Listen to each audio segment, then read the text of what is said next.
Hey, good morning. We are back. It is Tuesday, 23 days left to the elections, and people are now starting to pay attention as the blogs are hot, and we welcome you to the hot seat. And this is our weekly daily devotional with Pastor Don. And again, Pastor Don, thank you for coming and sharing with us your wisdom and your knowledge, and and please keep praying for Moreno Valley and the Inland Empire. And we're just happy to have you. So thank you, and good morning. Well, good morning, Donovan. And of course, thank you, as always, for helping me producing and promoting my podcast here. Before I get started, it's interesting that this morning the topic is on vision. And I'm blessed to have gotten to know you, Donovan, because off the air, you and I have talked, and we've discussed many things in detail, especially about the area of Moreno Valley. And I just want your audience to know that this man does have a wonderful vision for District 1 of this city. In general, his vision is about serving people, making his district safer, and providing a better quality of living for the people living here. And as you know, Donovan, I appreciate everything, all the time, all the energy that you have given me in my church plant. You've been a real blessing from God, and I want you to know how much I appreciate you. So thanks so much. But the act of having a vision is extremely important in life. Many people put an annual plan together for their life, or maybe they have a 5-year plan for their family. And the reason that it is so important is because it gives a person direction in what they want to accomplish and allows them to track their progress. You may not know this, I don't think I mentioned it too much on the air, but I'm a huge sports fan. When I was younger, I played multiple sports all the way up through college. Unfortunately, today I don't play as much sports as in the past, but I do enjoy watching sports on TV. And I must admit, I'm a huge Lakers fan. For those of you that do not like the Lakers, please don't hate me, but I've been a Lakers fan for as long as I can remember. It had been wonderful. It was awesome when they were winning championships, but today it's a struggle watching them play and lose consistently. The Lakers had one of the worst seasons ever since moving to LA from Minneapolis last season. So they fired their head coach Byron Scott and hired another former Laker, Luke Walton. And what's interesting is in Luke Walton's first press conference, he stressed his vision for the team the upcoming season. He said it was important for everyone to understand what type of coach he was and how he was going to lead his team. Vision is so important, especially in a team environment, because it allows the teammates to be on the same page in going forward towards a common goal. Well, in regards to a church plant, it is also about teamwork. The planting pastor may be the leader or the coach of the team, but the success of any church plant is completely based on the team members. The ultimate leader of any church is Jesus Christ, but the brothers and sisters need to be on the same page on the vision and the mission of the church. We need to be on the same page on our objectives and the strategies to accomplish what we want under the headship of Jesus Christ. So understanding the vision and the mission of a church plant is vital for everyone involved. Which kind of reminds me of a cute story that I heard a couple of weeks back. A pastor had this wonderful vision for this church, and he was ecstatic to present it to his monthly elders at the monthly elders meeting. After giving his most impassioned vision speech that he said he heard from God in a dream, he was really selling his vision idea to the elders. So the elders voted on his request. But unfortunately, they voted down the pastor's proposal by a vote of 12-1. The head elder looked at the pastor and said, "Well, pastor, it's 12 votes to 1. Looks like you've been outvoted and your vision failed. Looks like the time is up for the evening, so close in prayer." Well, the pastor didn't want to give up yet. What he felt was God leading him to do the things that he wanted him to do for this church. So he decided to lead the prayer. As he prayed, he lifted up his hands up to heaven and prayed, "Lord, I know my brother here do not have the same vision you have given me. Please help them see that this is not my vision, but your vision. At that moment, a lightning bolt with a loud clap of thunder burst in through the window into the meeting room, striking the table, splitting it in two, and knocking all the elders to the floor.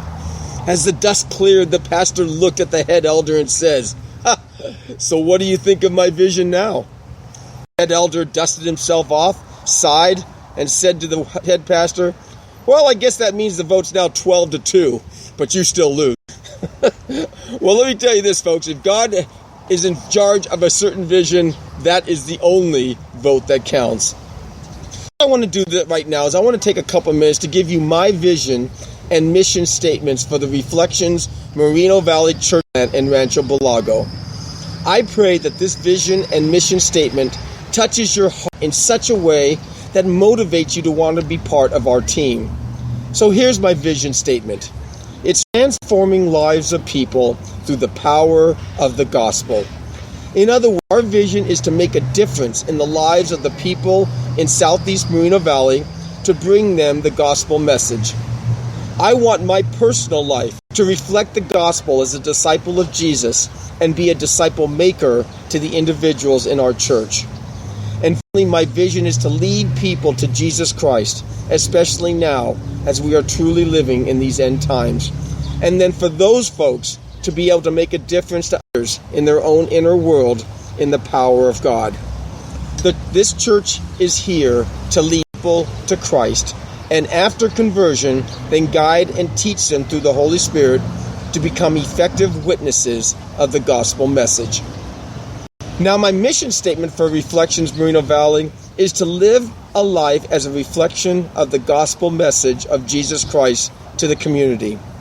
Our mission is to impact hearts in order to make a difference for the kingdom of God in Moreno Valley.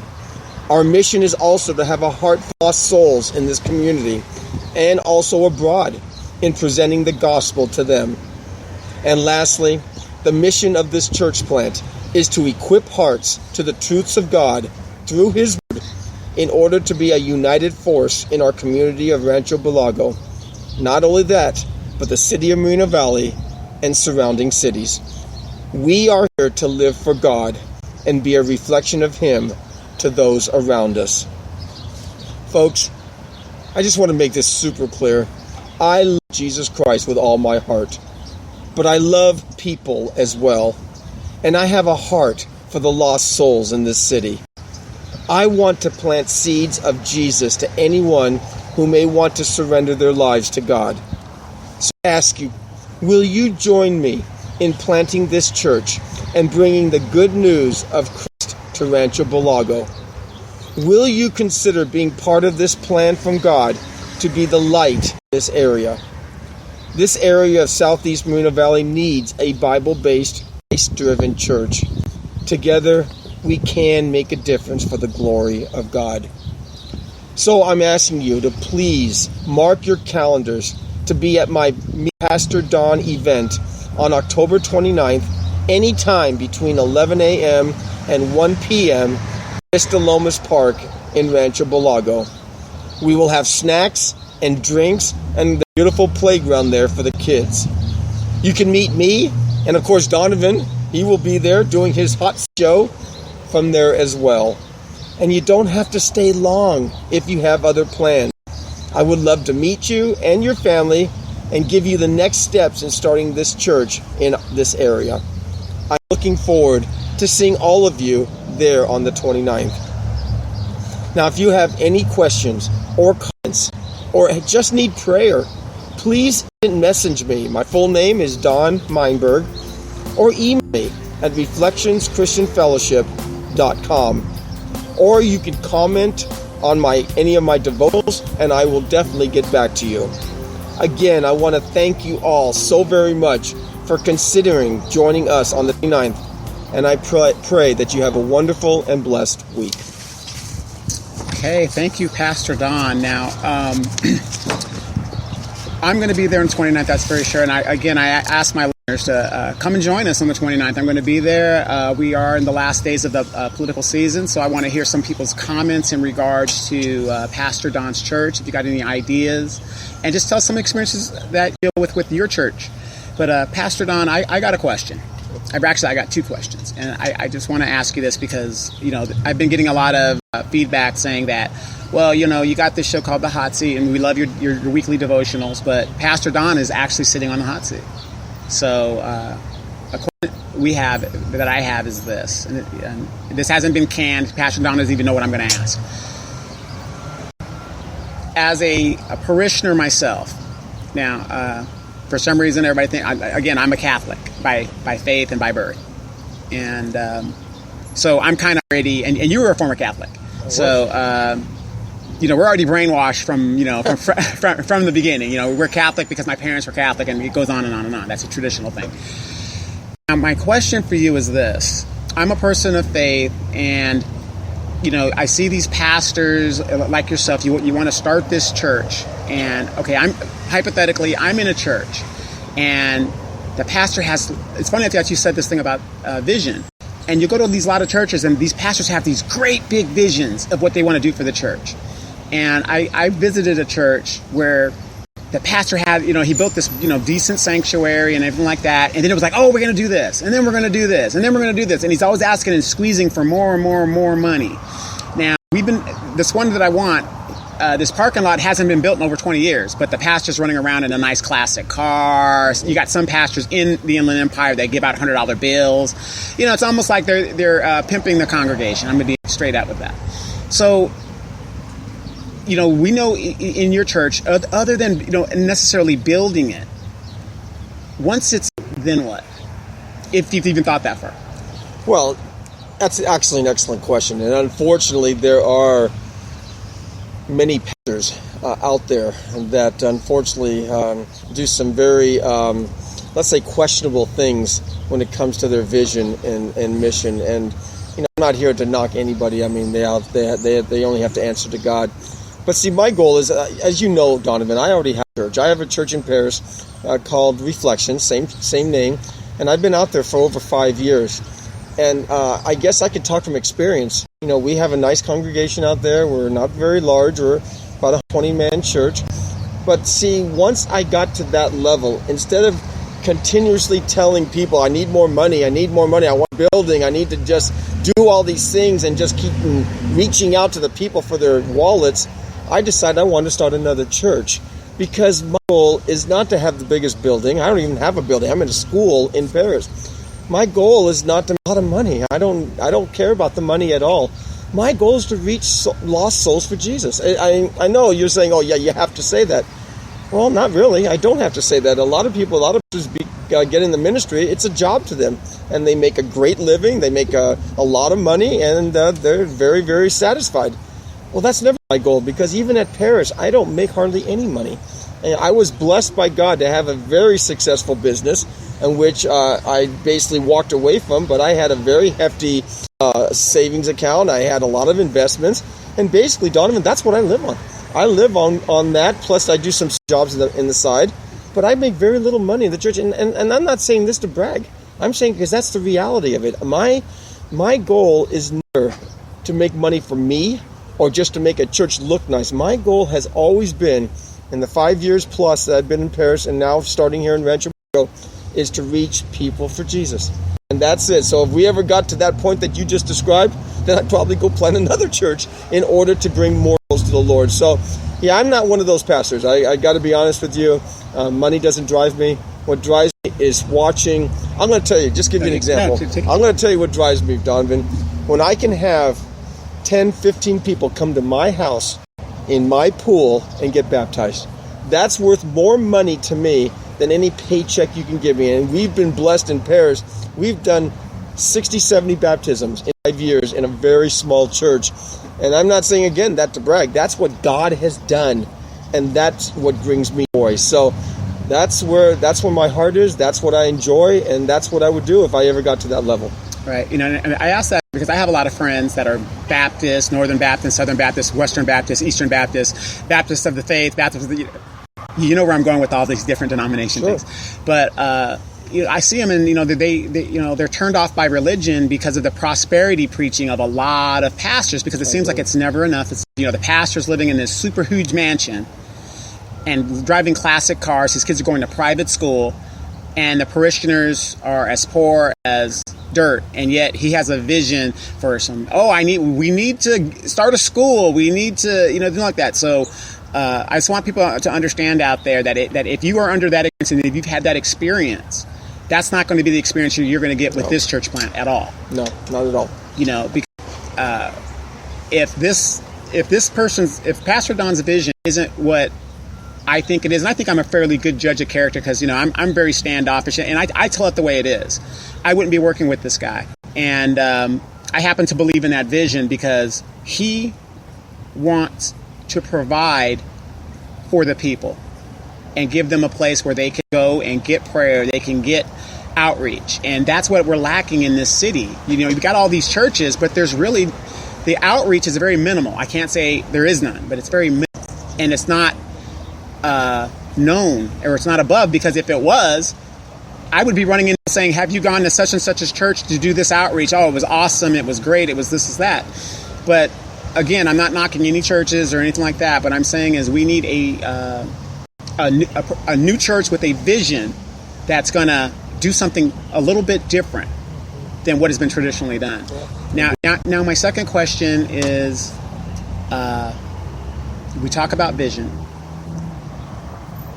If I was to come to your church, what would make your church and your ministry, I want to talk about your ministry, different than maybe another person's ministry? I mean, are you into the theatrics? Do you get the wig and the James Brown cape and kind of get down and do all that stuff like that? I mean, or can I come there for the great rock and roll music, Christian, whatever it is? I mean, what's the vision in your church that's going to be different than what I'm already used to? Well, again, that's a great question. No, I don't have a wig, and no, I don't dress up in fancy clothes. Matter of fact, the way Donovan, if you could see me now, this is pretty much the way I dress at church. I mean, very, very casual, low key.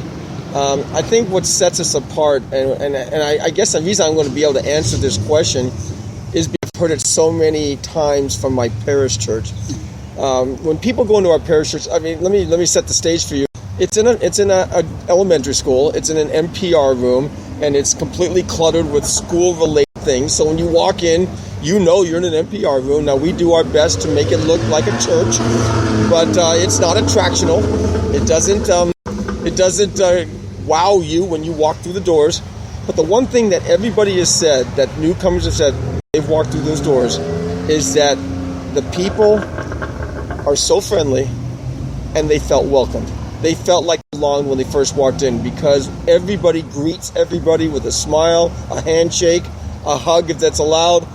We are a happy pod church, and that's what I promote. I promote people understanding that, there's so many options to do on Sunday morning, and there's so many churches that they could go to. But most people want to go to a church that does three things. It's got to be Christ-centered. It's got to be Bible-based. In other words, the Bible is the key to the teachings, but it also is something that the person feels like they belong, like they're like they have joy when they walk. And that's what the new folks that come to parish, that's how they feel. And I enjoyed that. So what makes us different? I would say that we care about people. I want people, when they walk in this, to know that they're loved, they're cared for, and that they're going to be in a place that's safe, and it's going to be some place that they're going to grow in their faith. So I'm not sure if that's different than a lot. I'm sure a lot of churches say they do the same, but that is a priority for me. And I've done it with Paris. I want that to be the same theme for Rancho Balago, is to be a people-oriented, people-first, welcoming church. Right, because like I said, I'm not knocking any churches, but some churches get so big that next thing you know, I mean, you knew the pastor and you helped him grow the church, and then next thing you know, he's on a TV show, Pastors of LA, or and I'm not knocking you, I'm just saying they get so big to where you can't even go to the pastor because he's got bodyguards now and all, you know what I'm saying? And a lot of people, especially my age and younger, you get so disenfranchised and turned off, with that, because it's like now the pastor he's taking care of himself, not taking care of us. Exactly. Now it's all about the pastor, and it's not about Christ. And that once the pastor crosses that line, then that becomes a problem. Right. And no, I don't ever fear that would ever happen to me. Right. You're my only bodyguard, so I don't have any aspirations for any of that stuff. I mean, that's all from the world. I'm not interested in any of that. again, like I said in the vision, it's all about souls. Right. It's all about people and right. loving people. Right. Isn't that they're saying, like our parents used to tell us a long time ago, this church might look great, it might be mega, it might look like it's a rich, super duper church. Just because it looks like that, it's like us looking at a person on the outside. They might be a beautiful person on the outside, but inside they might be the most decrepit thing. Oh, that's so true, Donovan. That is so true, because when, like I said, when you walk into my parish, it's nothing to look at. Mm-hmm. It'd be like looking at an unattractive individual. But when you walk in and you see the inners of the church, it becomes more attractive, because they feel like, this church is someone who is going to care about me. Right. And that's what we want the rest of the people. Right, exactly. And that's the kind of churches I like. It's good to have the glitz and glamour and be blessed like that. Mm-hmm. But the fact of the matter is, am I getting the spiritual word and nutrition out of that church? You could be the smallest church, 24 members, I don't care. But do you, as a pastor, have that calling to feed me that spiritual word that I need? One last thing I want to say on this is that we have a motto over at Paris that I would carry over here to Rancho Balaga. And that motto is this: I want every individual who walks through those doors, when they walk out those doors to go home, that they're a little bit closer to Christ. If we can have these folks have a closer relationship based on their experience at church, I feel that that's the job that we need to be doing. That's a Christ-centered attitude. That's the attitude I like to profess.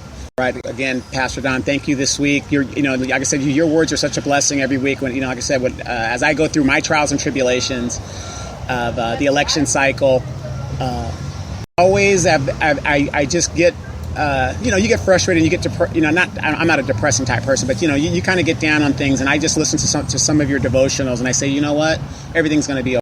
Yeah, everything's going to be okay. I'm glad. I just want to add mm-hmm. one last thing, Donovan, if you don't mind. The one question I've gotten from many people is, well, Pastor, I'm part of a church.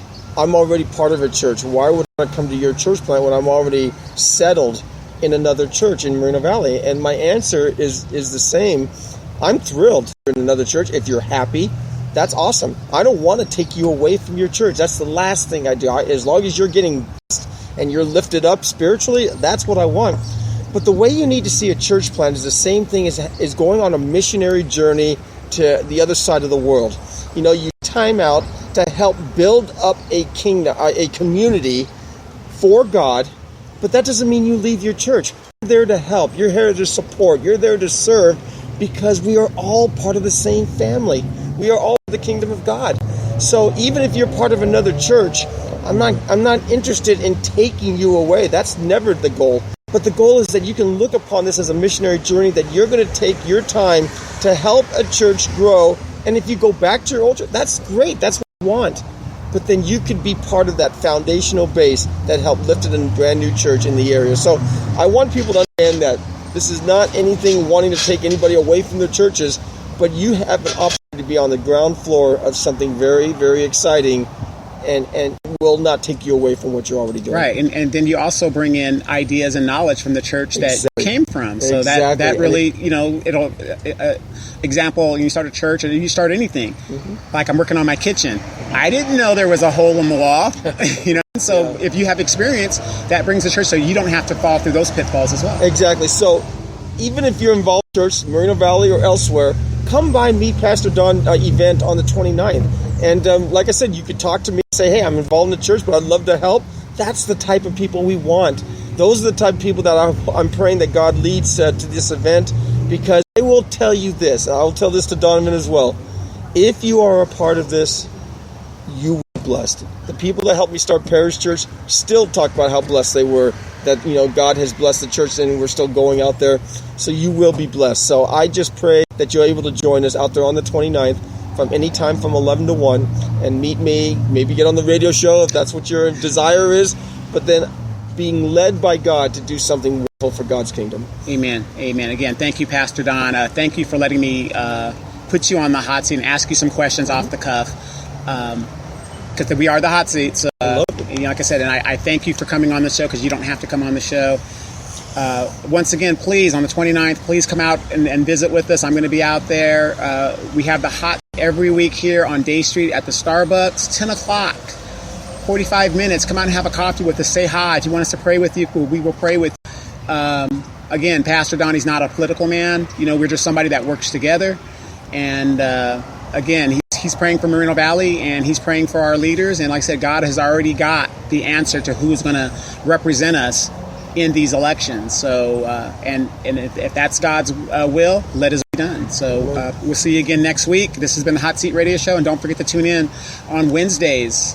We're at the Day Street on Fredericks, 4 to 6 p.m. And also, please go to Reflections Facebook page, go to Reflections YouTube channel. Pastor Don's devotionals are there and archived for you to go back and listen to and get some inspiration. This has been the Hot Seat Radio Show. Pastor Don and Donovan Sadiq. You guys have a great week.